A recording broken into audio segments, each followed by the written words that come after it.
Assalamualaikum warahmatullahi wabarakatuh. Perkenalkan, kami dari kelompok 4 akan mempresentasikan hasil diskusi kami tentang media pembelajaran. Yang mana kami beranggotakan 4 orang. Yang pertama ada Ilham Sidik, yang kedua ada Media Husa, yang ketiga ada Ranti Adriani, dan yang keempat ada saya sendiri yaitu Sri Andalita. Nah, langsung saja untuk materi yang pertama akan dijelaskan oleh Ranti Adriani. Kepada Ranti saya persilakan.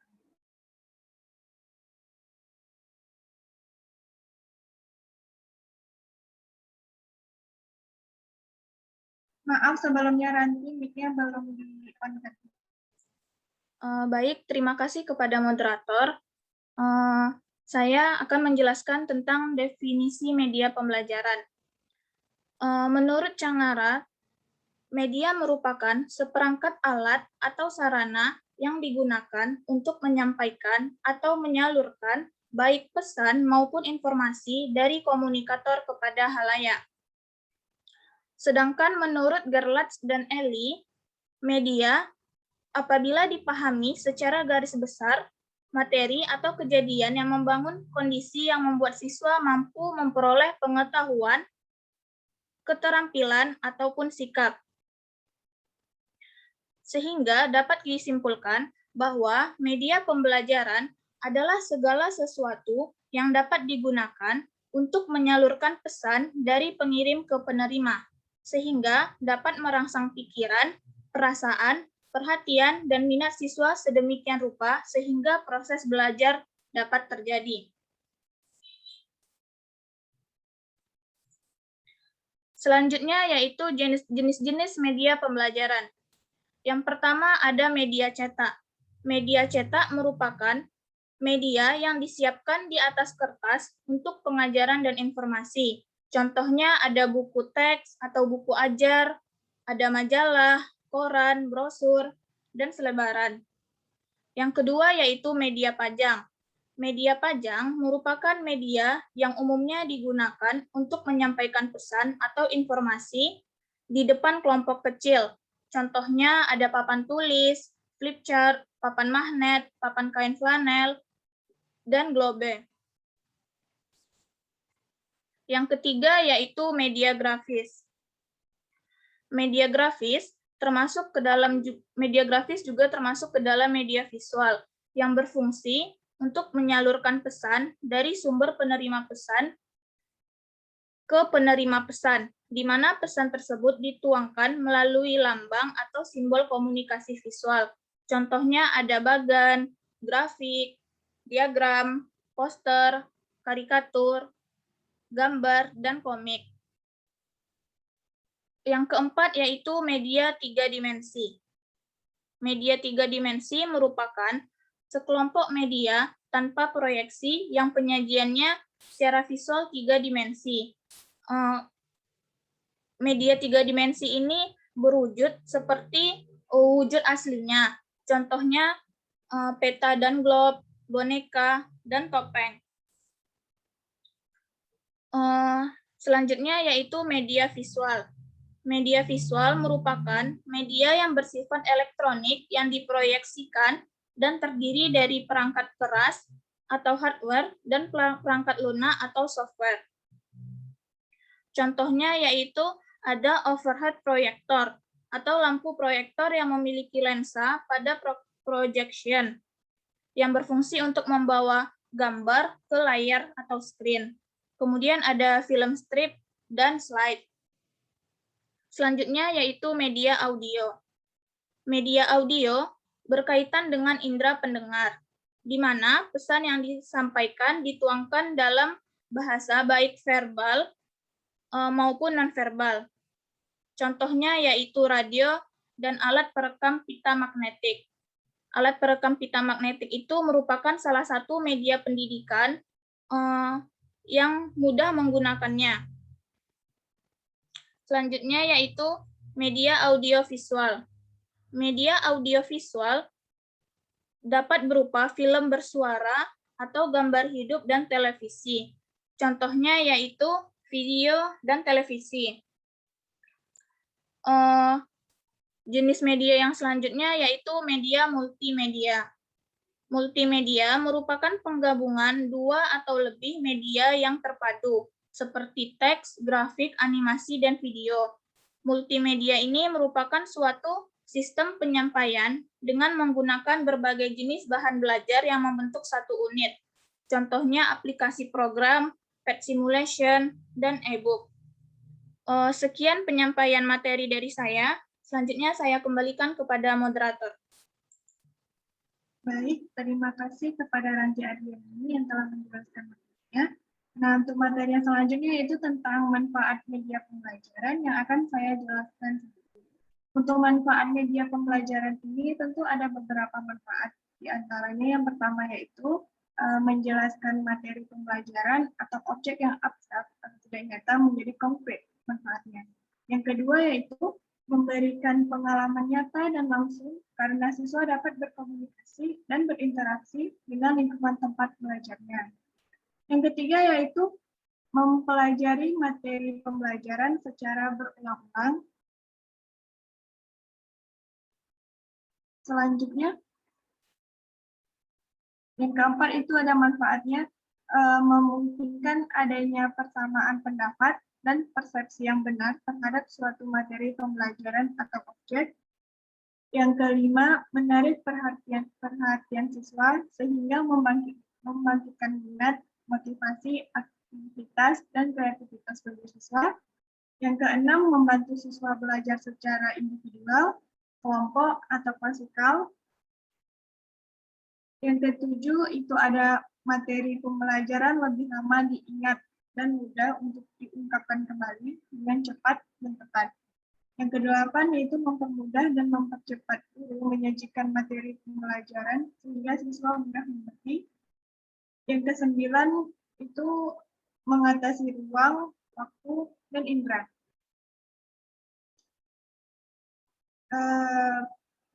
Selanjutnya. Oke, baik. Saya rasa sekian materi tentang manfaat media pembelajaran dan dapat saya sampaikan. Selanjutnya itu materi tentang fungsi media pembelajaran akan disampaikan oleh Nitya Husna. Kepada Nitya, saya persilakan. Baik, terima kasih kepada Andra yang telah memberikan saya waktu untuk menjelaskan tentang fungsi media pembelajaran. Baiklah, di sini tentang fungsi media pembelajaran yaitu ada dua. Yang pertama itu sebagai alat bantu pembelajaran. Alat bantu media pembelajaran adalah seperti materi ajar yang tidak memerlukan alat bantu, tetapi di lain pihak ada materi ajar yang sangat memerlukan alat bantu berupa media pembelajaran. Media pembelajaran yang dimaksud antara lain berupa globe, grafik, gambar, dan sebagainya. Materi ajar dengan tingkat kesukaran yang tinggi tentu sukar dipahami oleh siswa. Tanpa bantuan media, maka materi ajar menjadi sukar dicerna dan dipahami oleh siswa. Hal ini akan semakin terasa apabila materi ajar tersebut abstrak atau rumit. Nah, sebagai alat bantu, media mempunyai fungsi melicinkan jalan menuju tercapainya tujuan pembelajaran. Hal ini dilandasi oleh keyakinan bahwa kegiatan pembelajaran dengan bantuan media mempertinggi kualitas belajar mengajar. Dalam tingkat kualitas belajar mengajar dalam tenggang waktu yang cukup lama. Hal ini berkaitan dengan kegiatan belajar siswa dengan bantuan media akan menghasilkan proses dan hasil belajar yang lebih baik daripada tanpa bantuan media. Kemudian itu media pembelajaran sebagai sumber belajar. Sumber belajar adalah segala sesuatu yang mempengaruhi sebagai proses belajar mengajar. Karena sumber belajar itu dapat dikelompokkan menjadi 5, yaitu manusia, buku perpustakaan, media massa, alam lingkungan, dan media pendidikan. Nah, media pendidikan salah satu sebagai sumber belajar, ikut membantu guru dalam mempermudah tercapainya pemahaman materi ajar oleh siswa, serta dapat memperkaya wawasan peserta didik. Selanjutnya nanti. Kemudian yaitu tentang kelebihan dan kekurangan media pembelajaran. Secara umum, terdapat beberapa kelebihan dan kelemahan dalam penggunaannya. Di antaranya kelebihan atau kegunaan media pembelajaran, yaitu yang pertama itu memperjelas penyajian pembelajaran tidak terlalu bersifat verbalitas. verbalistis dalam bentuk kata tertulis atau lisan belaka. Nah, yang kedua itu mengatasi perbatasan ruang, waktu, dan daya indera. Seperti misalnya yang pertama itu objek yang terlalu besar digantikan dengan realitas gambar, film, atau model. Yang kedua itu objek yang kecil dibantu dengan proyektor mikro, film bingkai, film atau gambar. Nah, yang kemudian yang C itu gerak yang terlalu lambat atau terlalu cepat dapat dibantu dengan time lapse atau high speed fotografi. Yang keempat yaitu kejadian atau peristiwa yang terjadi masa lalu bisa ditampilkan lagi lewat rekam film, video, film bingkai, foto, maupun secara verbal. Nah, kemudian itu objek yang terlalu kompleks bisa seperti misalnya mesin-mesin dapat disajikan dengan model, diagram, dan lain-lain. Yang terakhir itu konsep yang terlalu luas, seperti misalnya gunung berapi, gempa bumi, iklim. Nah, yang itu dapat divisualkan dalam bentuk film bingkai, gambar. Nah, yang ketiga itu dengan menggunakan media pendidikan secara tepat dan bervariasi, sifatnya pasif, ya kan? Sifatnya pasif, anak didik dapat diatasi. Dalam hal ini media pembelajaran berguna untuk menimbulkan gairah belajar, memungkinkan interaksi yang lebih langsung antara anak didik dengan lingkungan kenyataan, dengan lingkungan nyata. Yang kemudian yang terakhir itu memungkinkan anak didik belajar sendiri sesuai kemampuan dan minat masing-masing. Nah, untuk kekurangan yaitu terlalu menekankan pada penguasaan materi dan pada proses pengembangannya.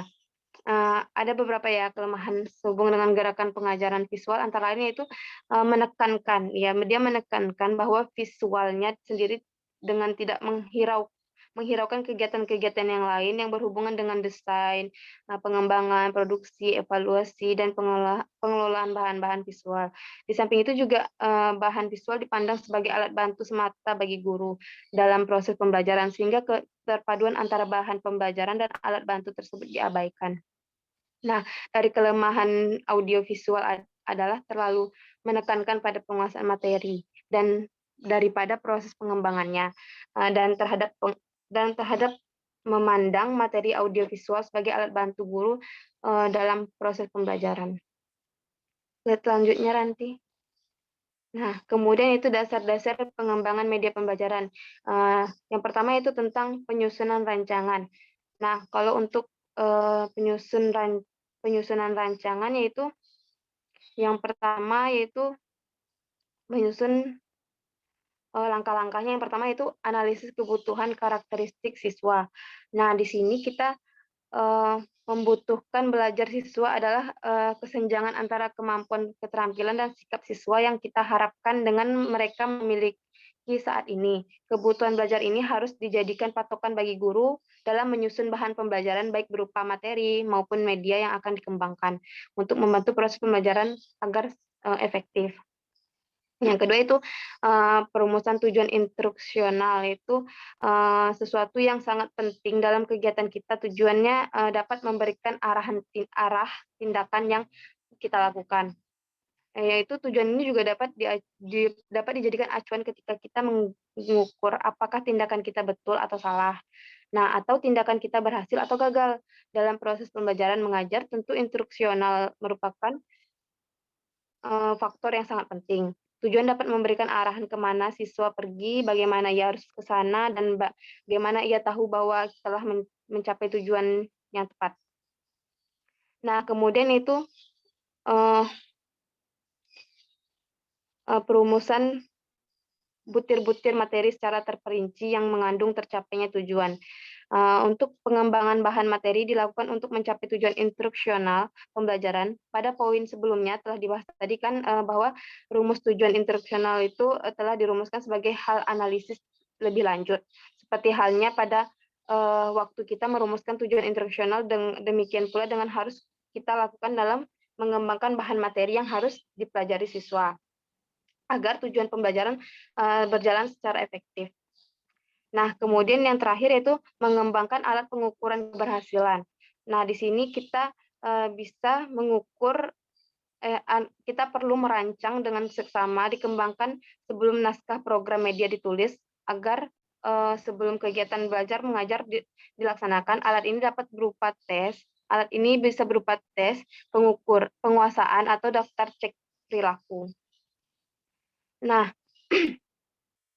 tujuan instruksional harus cukup. Artinya, semua aspek yang ada dalam ruang lingkup tujuan instruksional umum harus mempunyai tujuan khusus. Materi instruksional harus cukup. Artinya, semua kemampuan dan keterampilan diperlukan untuk mencapai semua tujuan instruksional harus terjabar di dalam materi instruksional. Tes harus cukup, artinya semua kemampuan dan keterampilan yang terangkum dalam tujuan instruksional harus instruksional khusus, dan materi instruksional seadanya, dan instruksional ada alat pengukurannya. Hanya itu yang dapat saya sampaikan. Saya kembalikan kepada moderator. Terima kasih. Terima kasih kepada media yang telah menyampaikan materinya. Nah, untuk materi yang terakhir akan disampaikan oleh Ilham. Kepada Ilham, dipersilakan. Baiklah, Assalamualaikum warahmatullahi wabarakatuh. Bismillahirrahmanirrahim. Untuk materi selanjutnya yaitu mengenai tentang penulisan naskah. Naskah program media bermacam-macam, tiap jenis mempunyai metode yang berbeda-beda. Salah satu model dalam penulisan naskah yaitu yang pertama, treatment. Treatment adalah uraian berbentuk esai yang menggambarkan alur penyajian program. Nah, kemudian yang kedua adalah penulisan naskah audio. Dalam program audio dapat menjadi indah dan menarik karena program ini dapat menimbulkan daya fantasi pada pendengarnya. Hal yang perlu diperhatikan dalam penulisan naskah audio yaitu yang pertama bahasa. Bahasa yang digunakan dalam media audio adalah bahasa percakapan, bukan bahasa tulis. Kalimat yang digunakan sedapat mungkin kalimat tunggal, gunakan kalimatnya pendek. Kemudian musik dalam program audio, agar pendengar tidak bosan mendengarkan program kita dan program kita tidak terasa kering, tidak perlu menggunakan musik dalam program media. Fungsi musik yang utama adalah menciptakan suasana. Kemudian keterbatasan daya konsentrasi. Berdasarkan penelitian yang pernah dilakukan, daya konsentrasi orang dewasa dalam mendengarkan berkisar antara 25 sampai 45 menit. Nah, sedangkan pada anak-anak hanya 15 sampai 25 menit. Karena itu kurang bijaksana jika membuat program audio terlalu panjang. Nah, yang ketiga, penulisan naskah visual. Ada beberapa prinsip yang perlu diperhatikan dalam mendesain suatu media. Prinsip yang pertama yaitu kesederhanaan. Bentuk media ini harus ringkas, sederhana, dan dibatasi pada hal-hal yang penting saja. Konsepnya harus tergambar dengan jelas serta mudah dipahami. Kemudian kesatuan atau unity. Prinsip kesatuan ini adalah hubungan yang ada di antara unsur-unsur visual dalam kesatuan fungsinya secara keseluruhan. Kemudian penekanan. Walaupun media ditunjukkan dengan suatu gagasan tunggal yang dikembangkan secara sederhana merupakan suatu kesatuan, sering diperlukan penekanan pada bagian-bagian tertentu untuk memusatkan minat atau perhatian. Kemudian keseimbangan. Ada dua jenis keseimbangan. Yang pertama yaitu keseimbangan formal. Keseimbangan formal dapat ditunjukkan dengan adanya pembagian secara sistematis sehingga dapat dibayangkan seperti di depan kaca. Sebagian dari bentuk yang digambarkan merupakan belahan yang lain. Kemudian keseimbangan informasi. Bentuknya tidak simetris. Jadi keseimbangan informasi ini kebalikan dari keseimbangan formal. Nah, kemudian alat-alat visual. Alat-alat visual menurut Kemp dalam Sri Anilah pada tahun 2008, alat-alat visual yang dapat membantu keberhasilan penggunaan prinsip pengembangan media visual adalah garis, bentuk, warna, tekstur, dan ruang. Nah, kemudian produksi media. Dalam program produksi memiliki tingkat kerumitan yang berbeda antara media satu dengan media yang lainnya. Contohnya, kegiatan produksi audio. Kegiatan produksi ini memiliki 3 kelompok personel yang terlibat, yaitu sutradara atau pemimpin, kemudian kerabat kerja, dan yang terakhir adalah pemain. Ketiga kelompok personel ini mempunyai tugas dan tanggung jawab yang berbeda-beda. Ada beberapa kegiatan produksi audio. Yang pertama adalah studi produksi. Program audio atau hasil media audio direkam dalam suatu studio produksi atau sering juga disebut studio rekaman. Kemudian pembagian tugas dalam produksi. Yang pertama, sutradara bertanggung jawab pada baik buruknya produksi. Yang kedua, kerabat kerja bekerja sesuai petunjuk sutradara. Kemudian pemain, orang yang ditunjuk untuk membacakan naskah. Nah, selanjutnya pelaksanaan produksi. Pada waktu rekaman yang telah ditentukan, seorang sutradara harus datang lebih awal daripada pemainnya. Nah, kemudian penulisan naskah. Media apapun yang dikembangkan perlu dinilai terlebih dahulu sebelum dipakai secara luas. Penilaian atau evaluasi ini dimaksudkan dapat mengetahui apakah media yang dikembangkan tersebut dapat mencapai tujuan yang telah ditetapkan atau tidak. Macam-macam evaluasi, ada 2 macam evaluasi yang dikenal. Yang pertama, evaluasi formatif.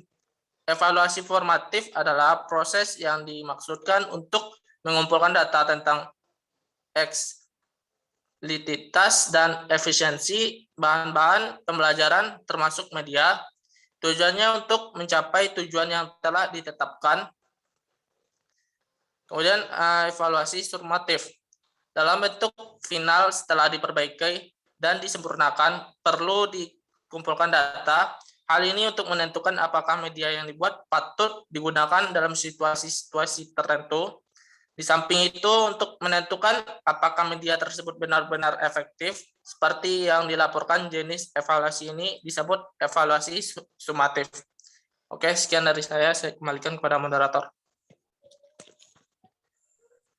Baik, terima kasih Ilham. Dengan berakhirnya presentasi dari Ilham tadi, maka berakhir pula presentasi dari kelompok 4. Apabila tentu sangat banyak ya kekurangan dari kelompok 4, apabila ada kata yang salah selama penyampaian materi, kami dari kelompok 4 mohon maaf.